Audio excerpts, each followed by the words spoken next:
Hello and welcome to Infinite Self-Worth After Narcissistic Abuse.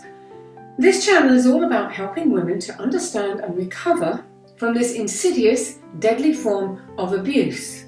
I'm Maria McMahon. I'm a clinical NLP hypnotherapist, life coach and author, and I work with professional women who want to fully take back control of their lives.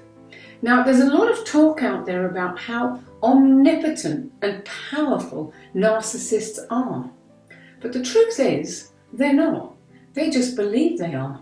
And until you learn that truth, you might think they are too. Now, I want you to know that you can heal. You can be happy again. You can learn the power of self-love, and you can attain infinite self-worth after narcissistic abuse, the kind of self-love that will enable you to never become a victim again. Okay, so let's get started with today's video. I hope you enjoy it and find it helpful.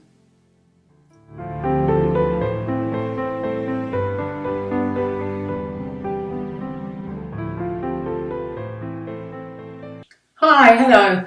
Okay, in this video I'm going to talk about the hellish cycle of narcissistic abuse and what you can do to start regaining your self-worth and sanity. Now, narcissistic abuse typically follows a pattern, and you'll be very familiar with this if you've been researching NPD for some time. But just in case you're new to this whole horrible world, I want to just go through it, okay? So it typically follows a trifecta of love bombing or idealizing, devaluing and discarding.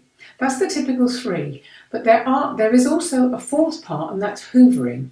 And again, that's something I'll cover in another video because it's another big issue in itself. Now, if hoovering is successful, and it very often is, that means the whole trifecta starts all over again. Okay, so today I'll talk about those top three stages and what you can do at each stage to protect yourself. Now, ultimately, my advice is and always will be to get out if you possibly can. Get out of this relationship and fast. And I will come back to that again and again and again. But anyway, for now, okay. So stage one is love bombing. Now, this is when the narcissist hones in on his target like bees around a honeypot. He or she, as I've said, I know it can be both, but I'm generally dealing with women, and so I'm talking about a guy. So he or she will have researched you. So once you meet, let's say you've met this fabulous guy on Facebook or something, he'll take you to lovely places. He'll behave impeccably. He'll make you feel like a queen. And before you know what's hit you, you'll be head over heels in love. You'll share your deepest, darkest, most intimate secrets with him, and you'll feel that finally you found someone who truly understands you. You'll be drowning in your own dopamine bath, and it feels amazing. And what will be more amazing still is that he feels the same way in a very, very short time. And here's a huge red flag for you. It's way too soon to be telling you all this and to be feeling like this. But he'll tell you that he's never met anyone like you, that you're his soulmate, that you two are destined to be together, and that deep down inside, he just adores you. Now, there's also a little warning bell ringing deep down inside you, but you ignore it because the feelings of love and joy you're experiencing now are just too good to ignore. You're desperate for them. You're desperate for that love that you've been deprived of, and I talked about that in a previous video. You've been deprived of real love for so long. Who can blame you for grabbing at this chance with both hands? Now, there's an incredibly potent chemical hormonal mix going on inside you at this point, and you are, of course, powerless to fight it. But actually, you're not. If you only knew what to look out for, you'd keep your guard up and do your homework before going all in with the relationship. So many women I've talked to said that they heard the warning bell, but they didn't listen to it. It was there nudging annoyingly in the deepest recesses of their minds, but they pushed it away. So the most powerful thing you can do to protect yourself from narcissists getting their grips into you is actually very simple. Trust your gut. If something doesn't feel right, pay attention to that feeling. Scope the relationship out and learn more about this person. There are a ton of red flags to watch out for in the early stages of the relationship, and I will cover those in a separate video, but two of them right there are trust your gut, and if it seems too soon, it probably is. There's something wrong. So just keep those two in mind. Okay, now once you've gone through all this euphoric period of love bombing, the devaluing stage comes next. And this is where the nasty begins. Now, because the narc has wooed you and won you so successfully, you now trust him or her. And of course, you're in love. So you're still wearing the rose-tinted glasses and he can't do anything wrong. Now, this is a very dangerous place to be emotionally for you right now. Because slowly but surely, the narc will start demeaning, belittling, and undermine you. He'll start withdrawing affection, sex, and you'll be wondering what you've done wrong. He'll start gaslighting you, which basically means making you doubt your own sanity by twisting things around, pretending something didn't happen or wasn't said, even though you know it was. Now, narc behaviour in the early stages of devaluing will usually be quite subtle, and this is all part of the sophisticated strategy. Gradually, the narc begins to erode your sense of self-worth. And remember that I talked about narcissistic mothers in a previous video. So if you've been in that situation, your fundamental level of self-worth is already very, very fragile. And now you'll start slowly crumbling inside from this sustained devaluing abuse that's coming from your narcissist. Now initially you'll try talking, reasoning, asking what's wrong, arguing. You'll try altering your behaviour to make him happy. You'll do everything he asks. You'll put up with untold crap because you're desperate for that golden period to return. And this horrible state of affairs can go on for months. It can actually go on for years. And with each passing day, you get more and more confused, hurt, lost, and depressed. Now, what's also really dangerous here is you may also have become isolated because your narc has skillfully placed a wedge between you and your family. He stopped you from seeing your friends, and now you're like a captured little kitten in a lion's den. You have nowhere to turn. Now, this is just a very brief snapshot of what goes on in the devaluing stage.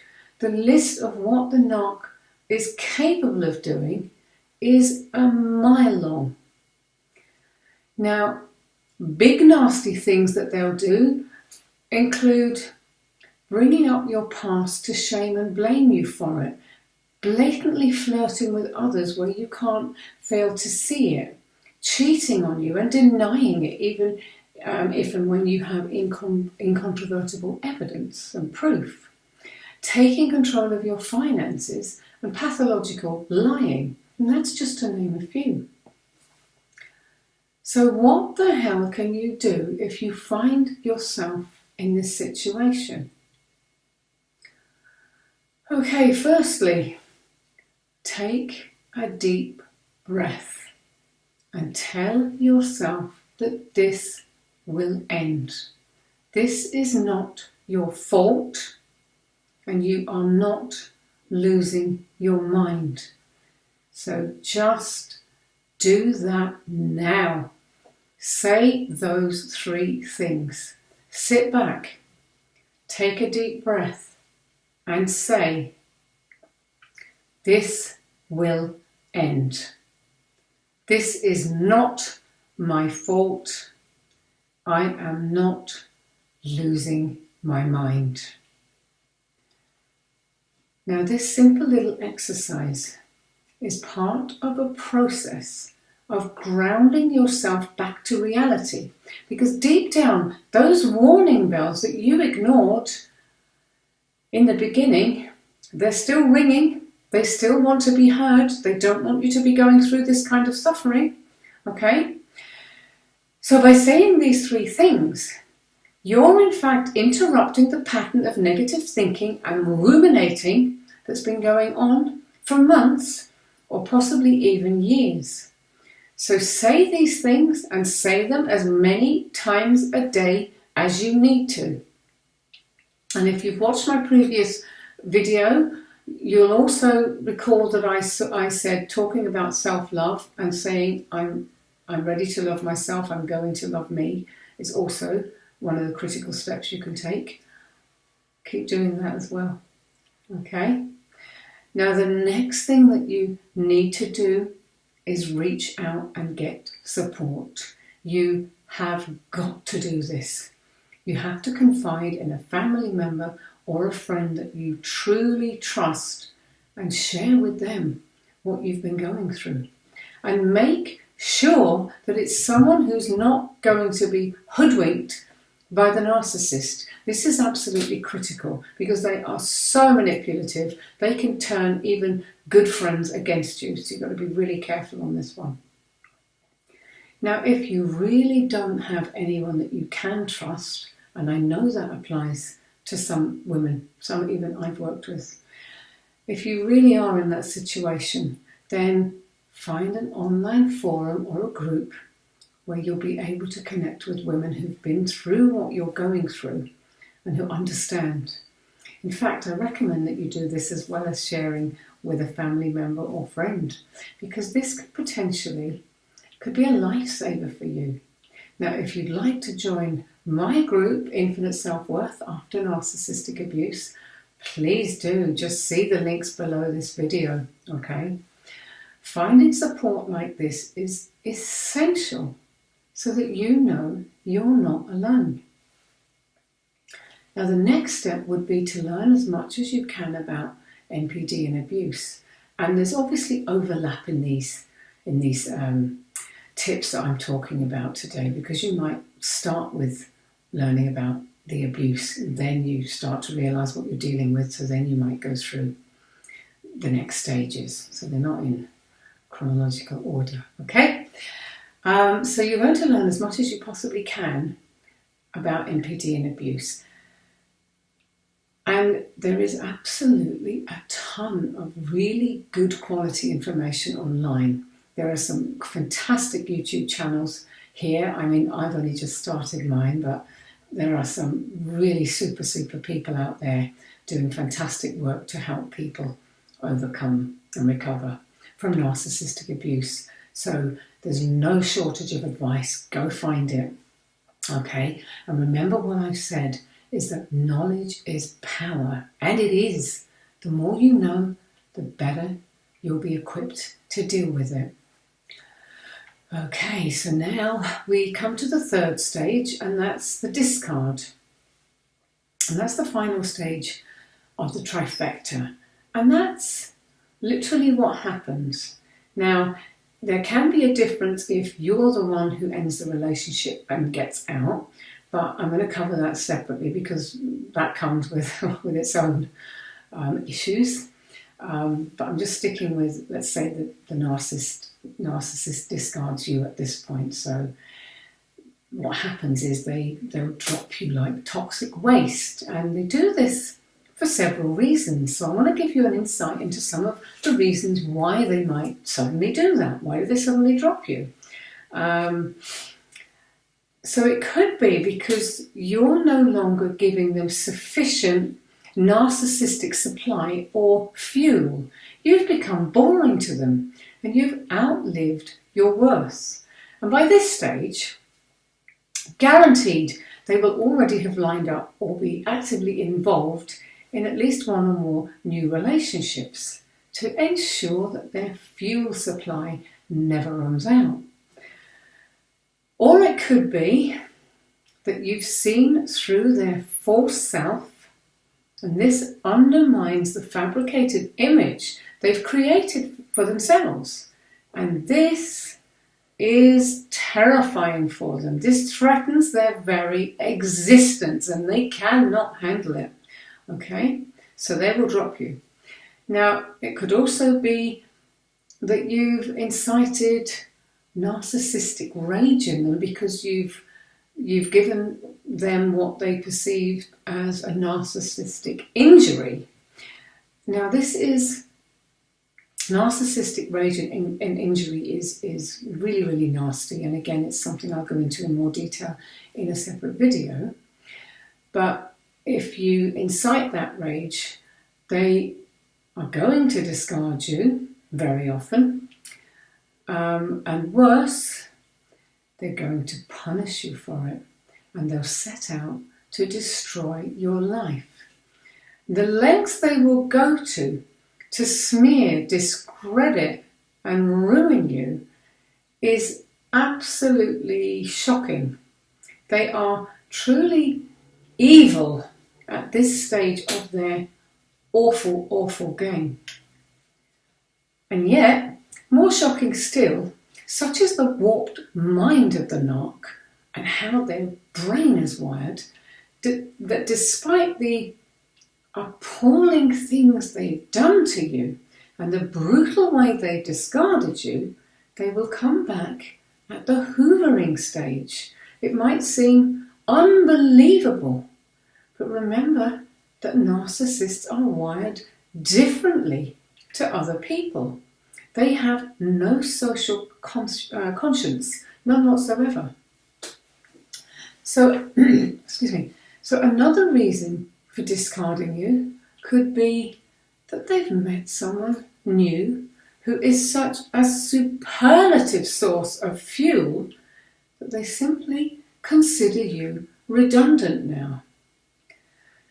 Imagine if you had an old runaround of a car, a bit of an old banger. It was getting you from A to B and doing what it was meant to do, basically. And then you won a top of the range, shiny new Lexus or a Mercedes. How quickly would you want to be rid of the old banger and start swanning about town in your swanky new car? Huh? Now, unfortunately, you're like the old banger, and the shiny new car is the shiny new supply that the narcissist has identified. He's going to drop you. Right, so what do you do at this point? Now, nursing a broken heart isn't going to do you any good at all in the case that you feel that way and you are still in that lovey phase, or you're still in love with your narc. What you must realise, and this is hard, I know this is hard, you must realise that the person that you were in love with didn't, in fact, exist. Because narcissists present false selves, because they have no self or identity of their own. They steal the identity. They steal it in the beginning from what they've learned about you, and they mirror you. But ultimately, the emptiness is always there. It was never about you, and that's hard to believe as well. It really wasn't. You were basically just a means to an end, a means to the end of giving them their narcissistic supply. So my strongest advice to you at this point, if you have been discarded, is to thank the universe or whatever higher power you believe in. Go no contact immediately and really dig in and learn what you've been dealing with. You've escaped the cage. Count your blessings, and if you find yourself longing for the golden days and wanting that back, focus firmly on the catalogue of abuse that you've been subjected to prior to being discarded. That is a really, really important thing for you to do. Not sitting there romanticizing about those glory days that happened in the beginning. Compare how it's been during the whole devaluation stage. Really sit down and think about that and feel into how that felt. And this can help you very, very quickly offset that longing, because you're focusing on the reality of what was going on, okay? So really, really remember this one, because it can really help you in the early stages, okay? Now, as much as possible, protect yourself from the potential and very likely smear campaign that your ex is going to start. But also realise, excuse me, that they will probably have started this long before the discard, because that's what they do. That's how their nasty little minds work. And you may also well lose friends throughout this, because the narc is so convincing. They'll have your friends believing that you're the crazy, jealous, vindictive, manipulative one. Okay? Now, it's really, really important at this stage that you reach out to the real friends and family, who you know will believe you. Everyone else, you have to be prepared to just let them go.